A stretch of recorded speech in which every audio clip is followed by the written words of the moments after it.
آپ ذکر و اذکار سے فارغ ہو اور راز لے لیجئے، اگر آپ نے جادو سے، نظر بد سے، کسی بھی حاسد کے حسد سے بچنا ہے، صبح و شام کے اذکار کی پابندی کر لیجئے، کبھی آپ کو جادو نہیں ہوگا، کبھی حاسد اپنے حسد کو نہیں کامیاب کر سکے، کبھی بھی نظر بد نہیں لگے گی، بلکہ حدیث کے الفاظ ہیں العین حق و نظر بد حق ہے، وَلَوْ كَانَ سَابِقُ الْقَدْرِ لَسَبَقَهُ الْعَيْنِ، اگر تقدیر پر سبقت لے جانے والی ہوتی تو نظر بد ہوتی، بلکہ حدیث کے الفاظ ہیں قیامت کے قریب نوجوان اور اونٹ اکثر قبر میں جائیں گے تو نظر بد کی وجہ سے۔ اپنے بچوں کو نماز پڑھنے کے بعد خود سکھاؤ کہ اذکار کرنے، خود بھی اذکار کرو اور دم کیا کرو، خود کفیل ہونا سیکھیے، جو اللہ کے رسول کو سکھائے تھے جبریل نے الفاظ۔ اعیذک، ایک بیٹا ہے، دو ہیں اعیذکما، زیادہ اولاد ہے تو سب کو دم کرو، اعیذکم بکلمۃ اللہ التامہ من کل شیطان وہام ومن کل عین لام، یہ دعا پڑھ کے آپ دم کرو۔ یہ ابراہیم علیہ السلام بھی یہ دم کیا کرتے تھے، اسماعیل علیہ السلام کو اور اسحاق علیہ السلام کو، اور جبریل نے آ کے اللہ کے رسول صلی اللہ علیہ وسلم کو سکھایا۔ جب دونوں اللہ کے پیارے پیغمبر کے وہ پھول بیمار تھے، سیدنا حسن و حسین سیدہ شباب اہل الجنہ، جو جنت کے شہزادے ہیں، دونوں ہی بیمار پڑے تھے، جو ہی دم کیا فقام یلعبان، دونوں ہی اٹھ کے کھیلنے لگ گئے۔ قرآن مجید کی سب سے خوبصورت صورتیں جو فجر کی نماز سے پہلے 2 رکعتوں کے اندر پڑھی جاتی ہیں، قل یا ایھا الکافرون اور قل ھو اللہ احد، بلکہ اس صورت کے الفاظ اللہ کے ہاں مقام رکھتے ہیں۔ ان الفاظ کے ساتھ اگر دعا کی جائے تو یہ اس میں اعظم بن جاتا ہے، جو بھی دعا کی جائے اللہ اس دعا کو رد نہیں کرتے۔ رسول اللہ صلی اللہ علیہ وسلم کے صحابی بیان کرتے ہیں، میں رسول اللہ صلی اللہ علیہ وسلم کے ساتھ مسجد میں داخل ہوا، ایک شخص نماز پڑھ رہا تھا اور دعا کر رہا تھا، اللہم انی اسألک بانی اشہد ان لا الہ الا انت الاحد الصمد الذي لم يلد ولم يولد ولم يكن له كفوا احد۔ ان الفاظ کے ساتھ اس نے دعا کی تو اللہ کے رسول صلی اللہ علیہ وسلم فرمانے لگے، والذی نفسی بیدہ لقد سأله باسمه الاعظم الذي اذا سئل به اعطى واذا دعي به اجاب، اس ذات کی قسم جس کے ہاتھ میں میری جان ہے، اس شخص نے اسم اعظم کے ساتھ دعا کی، اور جو ان کلمات کے ساتھ دعا کرتا ہے، جو بھی سوال کرتا ہے اللہ رب العزت اسے عطا کر دیتے ہیں، جو بھی دعا کرتا ہے اللہ رب العزت اس کی دعا کو قبول فرماتے ہیں۔ بلکہ رسول اللہ صلی اللہ علیہ وسلم نے فرمایا، جو سورۃ الاخلاص کی تلاوت کرتا ہے اللہ رب العزت اس کے گناہوں کو بھی معاف فرما دیتے ہیں۔ ایک مرتبہ نہیں، آپ نے 3 مرتبہ فرمایا قل یا ایھا الکافرون فقال قد برئ من الشرک۔ ایک آدمی کو قل یا ایھا الکافرون پڑھتے سنا، آپ نے فرمایا یہ شرک سے بری ہو گیا۔ دوسرے شخص کو سنا وہ قل ھو اللہ احد پڑھ رہا تھا، فقال غفر له، اللہ رب العزت نے اس کے گناہوں کو معاف کر دیا ہے۔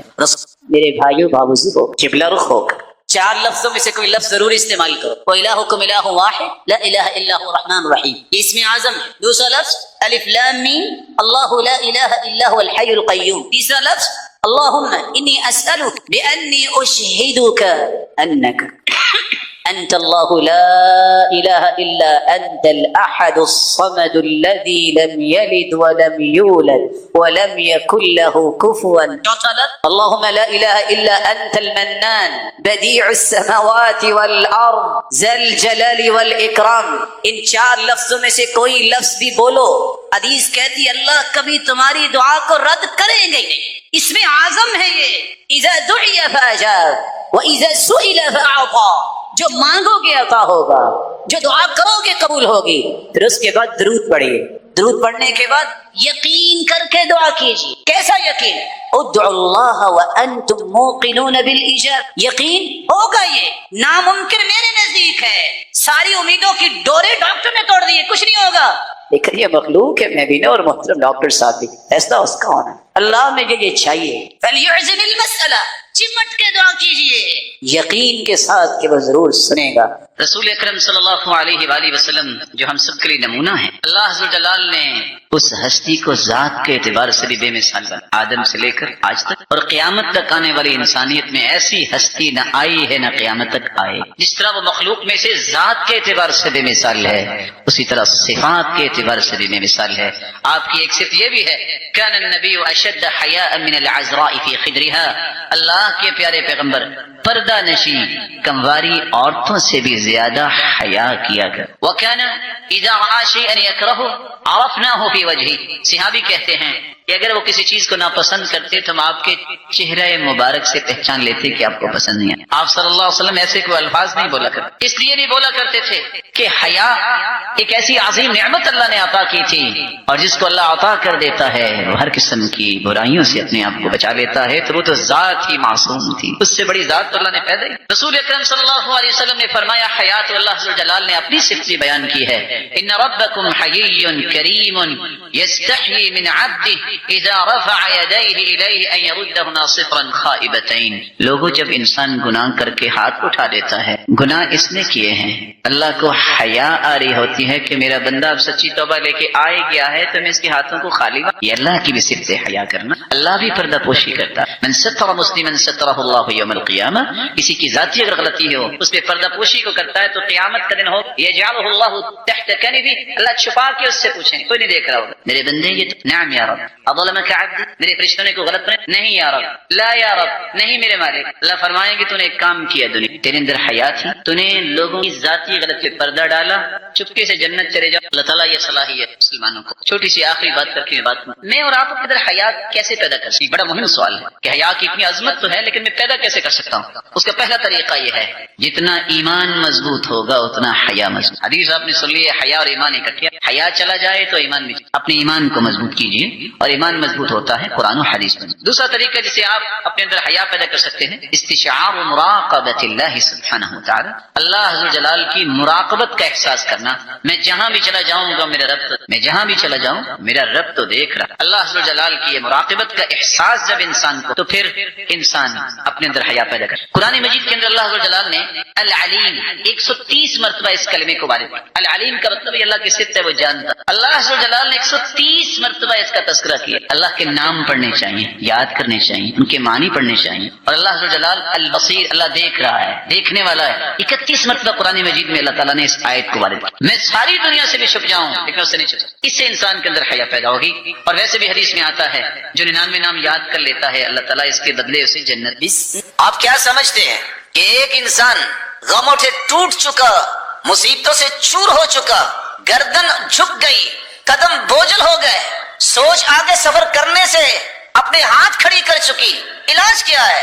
انزائٹی ہے، ڈپریشن ہے، نہ جانے کون کون سی بیماریوں نے گھیر رکھا ہے، ڈاکٹر کہتے ہیں لا علاج ہے۔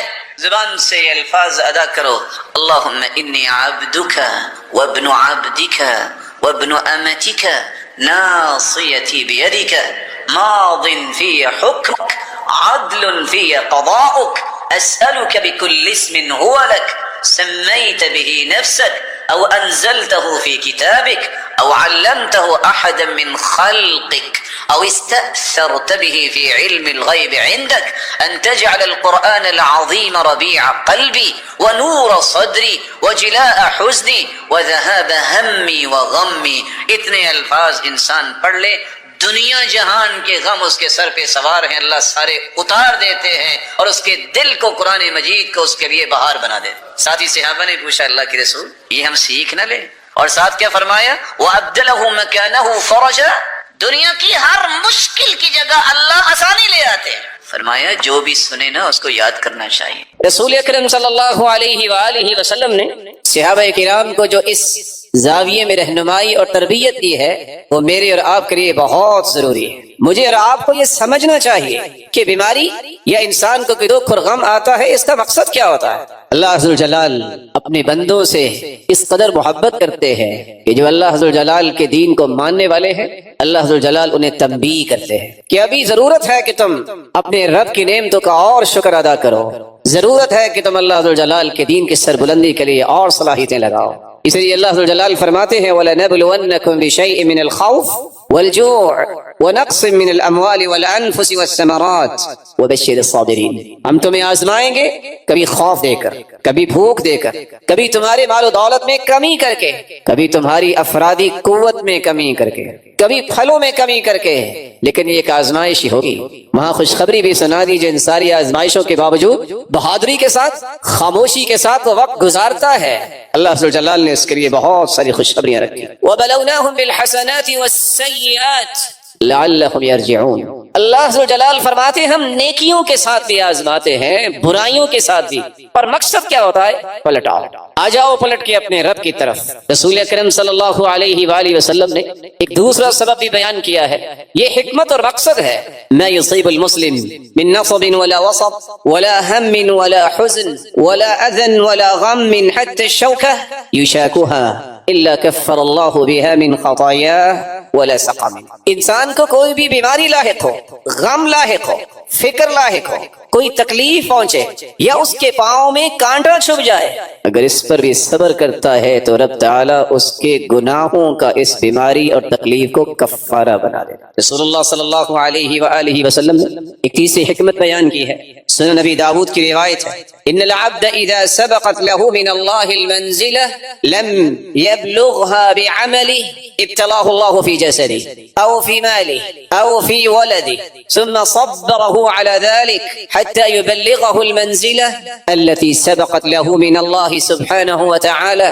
اللہ ذوالجلال جب اپنے کسی بھی بندے کو ایک بلند مقام عطا کرنا چاہتے ہیں اور اللہ نے لکھ دیا کہ اس کو بلند مقام نصیب ہوگا، ثم لم يبلغها بعمله، لیکن اس کے عمل میں کوتاہی ہوتی ہے، اتنے اعمال نہیں کرتا جتنے اعمال اسے کرنے چاہیے. ابتلاہ اللہ فی جسدی او فی مالی او فی ولد. تو تین طرح کی آزمائشیں اللہ ذوالجلال دیتے ہیں. اس کے جسم میں کوئی پریشانی آ جاتی ہے، اس کو مالی پریشانی کا سامنا ہوتا ہے، اس کو اولاد کی پریشانی کا سامنا ہوتا ہے.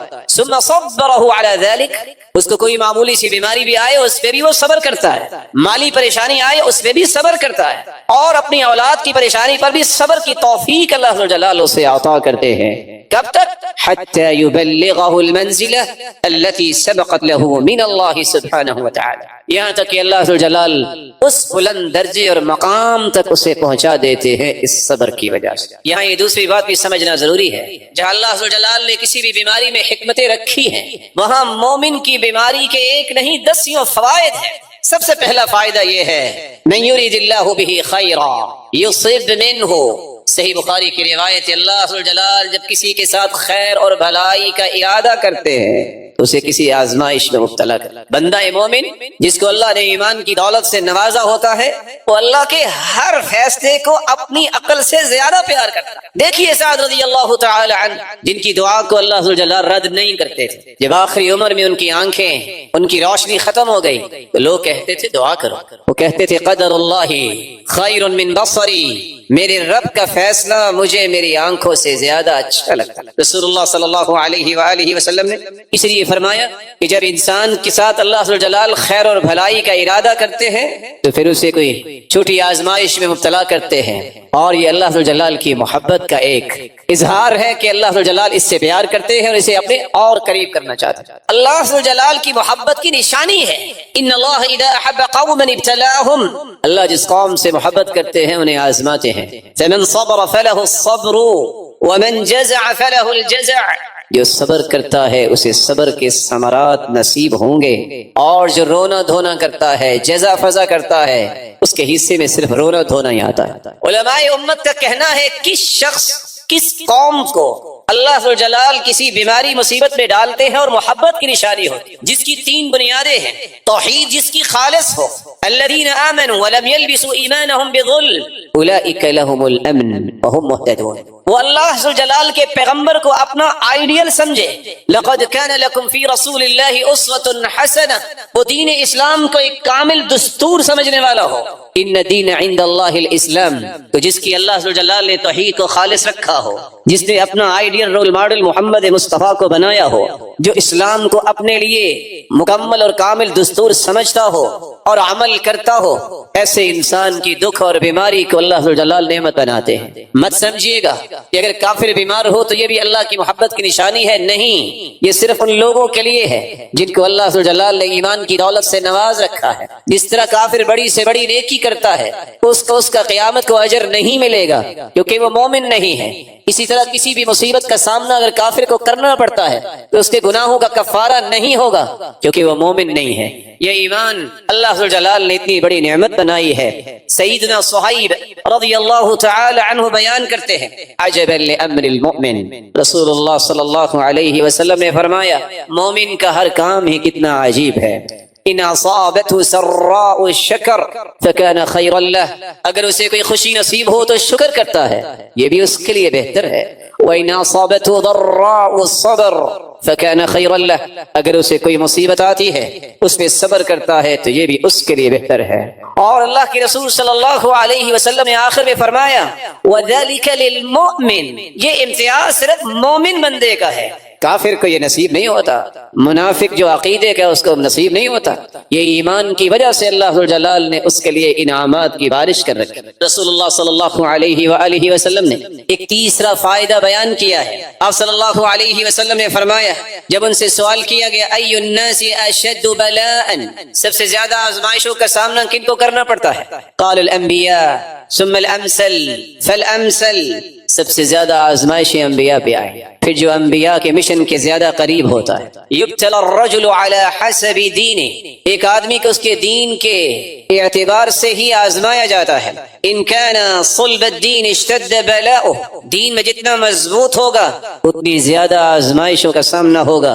وان کان فی دینہ رقہ، اگر اس کے دین میں کمزوری ہے ابتلی علی حسب دینہ، تو اس کی آزمائش بھی اتنی تھوڑی ہوگی. فما تبرح البلاء علی الصبر حتى تدع يمشي على الارض ليس عليه خطيئة، جب کسی انسان کو کوئی مصیبت اور بیماری آتی ہے اور وہ صبر کرتا رہتا ہے، پہلا قدم زمین پہ رکھتا ہے، چلنا شروع کرتا ہے، سر سے پاؤں تک کوئی بھی گناہ باقی نہیں بچتا، ليس عليه خطيئة، سب گناہ اس کے معاف ہو چکے. رسول اللہ صلی اللہ علیہ وسلم نے ایک دوسری روایت میں فرمایا، صحیح الجامع کی روایت ہے، ان الصالحین یشدد علیہم، صالح لوگ ان پہ سختیاں تو آتی ہیں. وانه لا يصيب مؤمنا نكبة من شوكة فما فوق ذلك الا حطت عنه بها خطيئته ورفع له بها درجة، جب بھی کسی صالح کسی مومن انسان کو کوئی پریشانی لاحق ہوتی ہے، کانٹا چبھے یا اس سے بھی چھوٹی تکلیف ہو، اللہ ذو جلال اس کے گناہوں کو معاف فرماتے ہیں اور اس کے درجات کو بلند فرما دیتے ہیں. ایک چوتھا فائدہ جس سے انسان اکثر غافل رہتا ہے، انسان جتنی بھی کوشش کرے اس کی سب سے بڑی خوشی اور سعادت یہ ہے کہ گناہوں سے پاک ہو جائے. رسول اللہ صلی اللہ علیہ وسلم نے فرمایا ما من مسلم يصيبه اذى من مرض فما سواه الا حط الله به سيئاته كما تحط الشجرة ورقها. صحیح بخاری اور مسلم کی روایت ہے، جب بھی کسی مسلمان کو بیماری لاحق ہو یا کوئی اور تکلیف ہو، الا حط الله به سيئاته، اللہ ذو جلال اس کے گناہوں کو گرا دیتے ہیں. كما تحط الشجرة ورقها، جس طرح موسم خزاں میں درخت اپنے پتے جھاڑ دیتے ہیں اسی طرح اس کے گناہوں کو ختم کر دیا جاتا ہے. رسول اللہ صلی اللہ علیہ وسلم کے پاس صحابی عبداللہ ابن مسعود رضی اللہ تعالی عنہ تشریف لاتے ہیں، صحیح بخاری اور مسلم کی روایت ہے، فرماتے ہیں وَهُوَ يُوعَكَ، اللہ کے رسول صلی اللہ علیہ وسلم بخار کی حالت میں ہے. فَمَسَسْتُهُ بِيَدِي، میں نے اپنے ہاتھ سے آپ کا جسد اطہر اس کو چھوا، پھر میں کہنے لگا إِنَّكَ لَتُوعَكُ وَعْكًا شَدِيدًا، اللہ کے رسول آپ تو سخت بخار میں مبتلا ہیں. فقال النبی صلی اللہ علیہ وسلم اجل، آپ نے فرمایا جی ہاں، انی اوعک کما یوعک رجلان منکم، تم میں سے اگر کسی دو صحابیوں کو بخار ہو تو مجھے اس کے برابر ایک کو بخار ہوتا ہے، آپ کا بخار دو لوگوں کے برابر. پھر آپ صلی اللہ علیہ وسلم کو میں نے کہا فقلت ذلك لأن لك أجرين، اللہ نے آپ کے لیے اجر بھی تو دگنا رکھا ہے۔ فقال اجل، کیوں نہیں؟ رسول اللہ صلی اللہ علیہ وسلم نے ایک تیسری روایت میں فرمایا عظم الاجر عند عظم المصیبہ، جتنی مصیبت بڑی ہوگی اجر بھی زیادہ ہوگا۔ وإذا أحب الله قوما ابتلاهم، اللہ عز وجل جب کسی کو پسند کرتے ہیں تو اسے آزمائش میں ڈالتے ہیں۔ رسول اللہ صلی اللہ علیہ وسلم نے ساتھ خوشخبری بھی سنائی، صحت مند حالت، صحت مند کی جو حالت ہوتی ہے بس اوقات نماز چھوڑ دیتا ہے، بس اوقات سستی کرتا ہے، بس اوقات پوری نماز نہیں پڑھتا، بس اوقات دل لگا کے نماز نہیں پڑھتا۔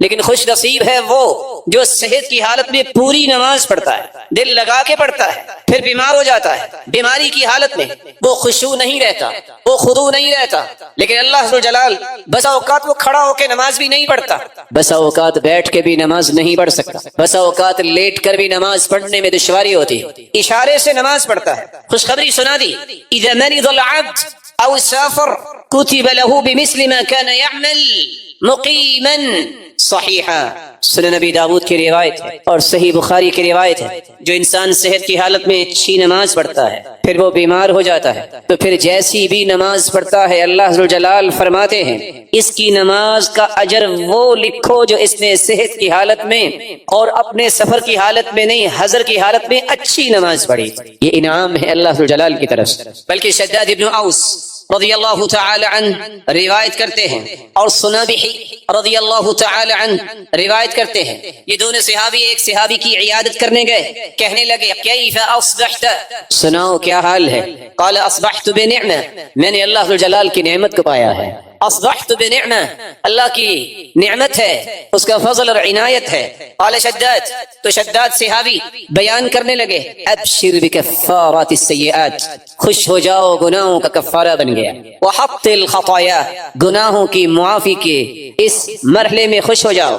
فإنی سمعت رسول اللہ صلی اللہ علیہ وسلم، میں نے اللہ کے رسول صلی اللہ علیہ وسلم سے سنا تھا، ان اللہ عز وجل یقول، اللہ جلال فرماتے ہیں اذا انا ابتلیت عبدا من عبادی مؤمنا، جب میں کسی مومن بندے کو آزمائش میں ڈالتا ہوں، فحمدنی علی ما ابتلیتہ، اور وہ پھر بھی میری تعریف ہی کرتا ہے، الحمدللہ کہتا ہے، العافیہ کہتا ہے، شکر بجا لاتا ہے، حالانکہ میں نے اسے آزمائش میں ڈالا ہے، فاجروا له ما كنتم تجرون له وهو صحیح، میرے فرشتوں انا قیدت عبدی، میں نے ہی یہ بیماری کی زنجیریں ڈالی ہیں، لیکن سنو جو پہلے عمل کر رہا تھا، جو اجر اس وقت لکھتے تھے اب بھی اجر وہی لکھنا ہے جو تم پہلے لکھا کرتے تھے۔